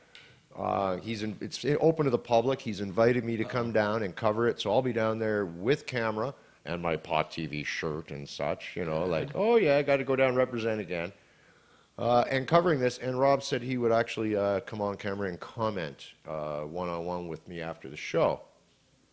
So I'm looking forward to bringing you that in the near future, and we'll see how that goes. Don't know if I can really tell you too much about it now, but I am privileged to information that I know the city has already fucked themselves, and with witnesses present, I happen to know some other stuff. So it's already looking good. Now, what happens is with all these applications to the Board of Variance, it's going to be very easy to prove before long that they need to go to the next level and have a judicial review. This is where we need to get, or where we want to be. Not where this is, and that's why we're going through the Board of Variance. This is the step to get to judicial review.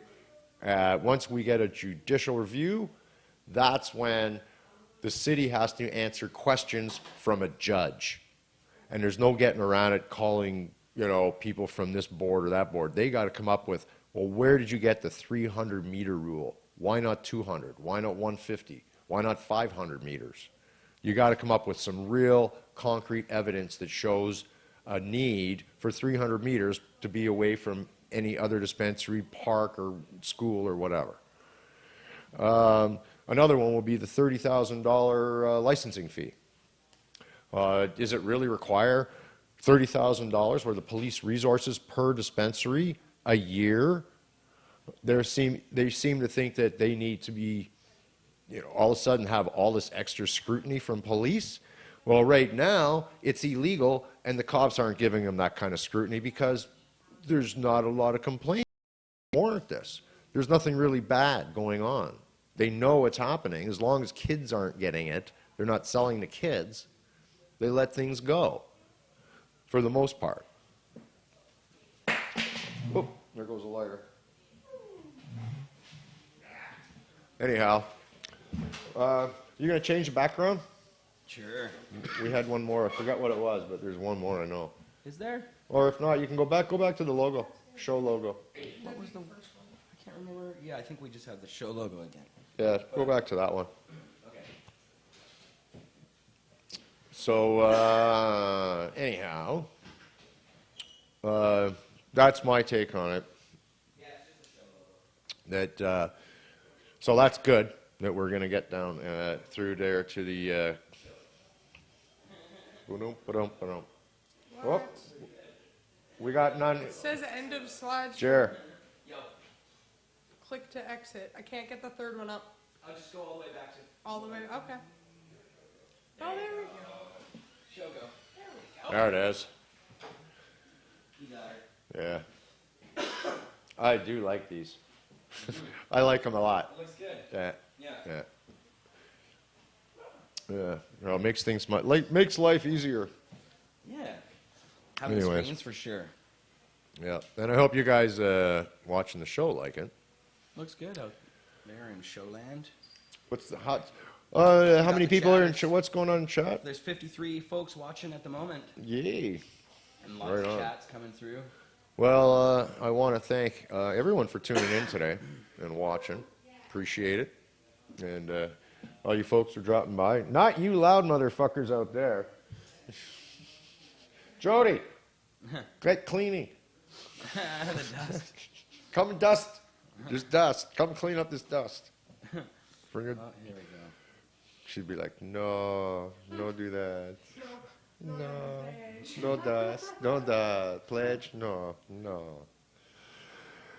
Yeah, I just think that's funny. I'm sorry. I think it's such great. You know, the cool thing about What's the cool thing? Tell me. the cool thing about YouTube Live is that while the show is going, you can grab. Well, I can't on this stupid. Screenshots? You can grab the bottom bar of the show Yeah, yeah. and move it to anywhere you want, so you can rewind during the show. Oh, yeah, yeah, So you yeah. can go back to what if somebody just tuned in. They don't have to watch from this point. They can watch it back. You can't do that on a live stream. You have to wait till the show is over. And that's what's going on today. That's also new. Is we are broadcasting on the YouTube live YouTube as opposed to live stream. We've switched over, and yeah, we think it's better. So, and I hope you do too. It is better so far. Yep. Anyhow, so what did we learn today? Well, we learned that the cops have no business being in charge of marijuana legalization and that we have a lot of work to do. Dispelling the myth of this impaired driving nonsense. And as well, harassing the liberals and saying, look, you guys, that this is just wrong. You're going in the wrong direction right off the hop. You've assigned the wrong person to the job. If nothing else, I mean, if you're going to have Bill Blair as a cop heading this up, at least then appoint Mark Emery to balance it out. Yeah. There you go. If you're going to have one extreme, then go to the other, because it's certainly not a balanced approach. Picking a cop to head up marijuana legalization. Cops are there to uphold the law, not to decide legal policies, and that's all his background is upholding law. He has no background But whatsoever. it could be just a throwaway. It could be what Trudeau's doing to kind of like appease the idiots. And then Well, of course he is. He's can go playing politics. He can fly left by looking right. That would be like the dream assessment of the whole thing, though.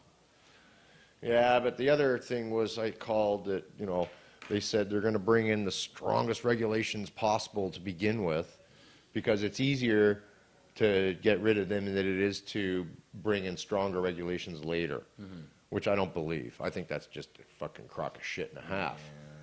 I do. Hey, when you change rules, it's just as easy to change them one way as it is to change them another. Yeah. It is. The drinking age goes up, the drinking age goes down. What the fuck? Come on. Right? Yeah. No, there's way too many, the cops just can't wrap their head. Mark Emery wrote it best in an article a few weeks back. When the cops are just not going to be able, a whole lot of them are not going to be able to get their head wrapped around legalization. It's something that in many cases, it's generations in families of cop, granddad, dad, now the kid, they're all cops. They all have been brought up to think, this marijuana thing is wrong. And they've been using, for most of us, it's the only thing we do that breaks the law. Like, we're not involved in any other activity except in the cannabis trade or whatever. We use cannabis or we're into it in some way. That makes us criminals. You take the cannabis criminality away from everything, the cops have no way to intimidate us anymore, other than exposing themselves as pure thugs. I mean, they're not going to give you the heavy-handed threats because you're speeding. You're going to get a speeding ticket. That's it.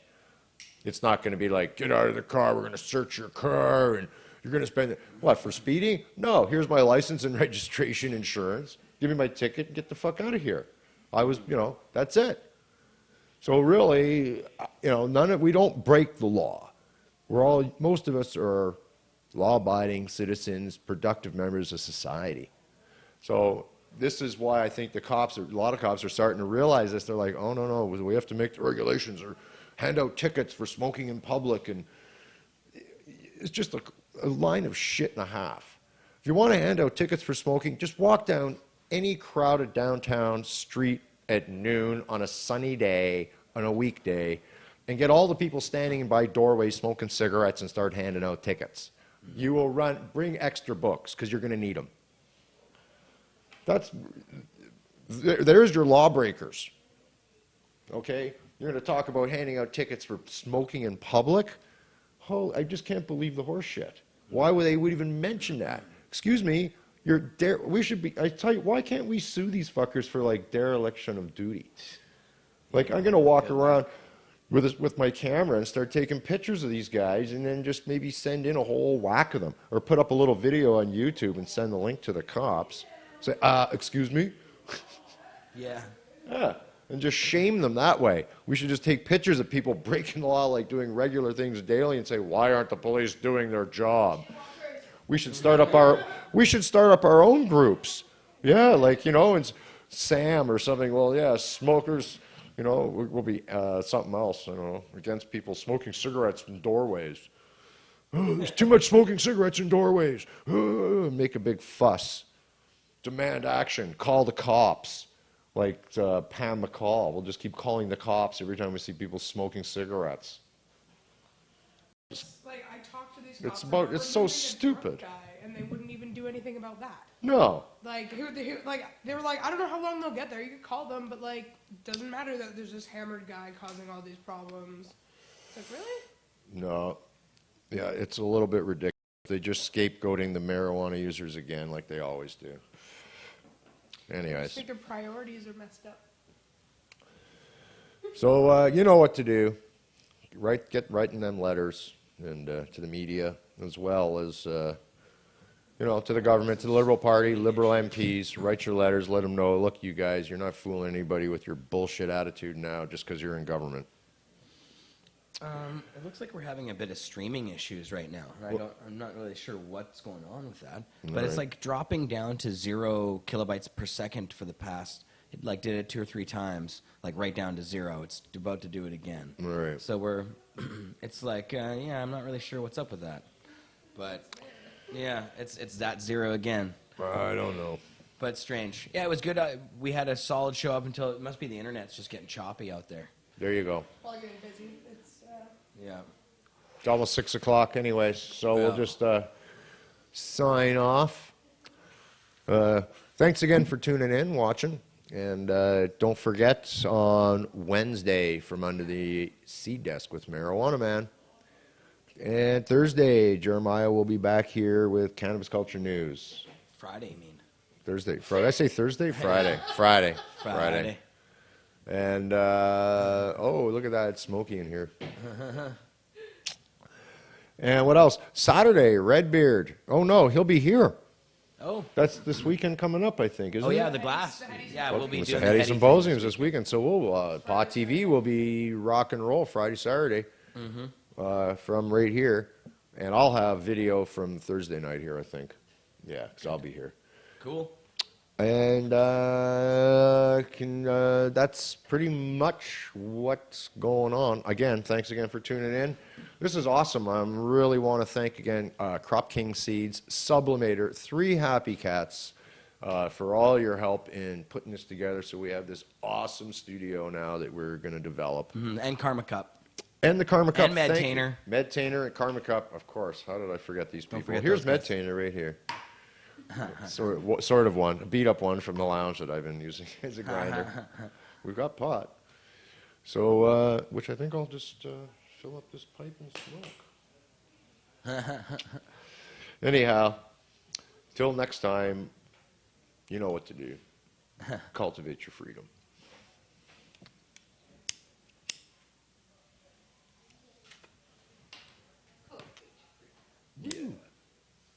Good show.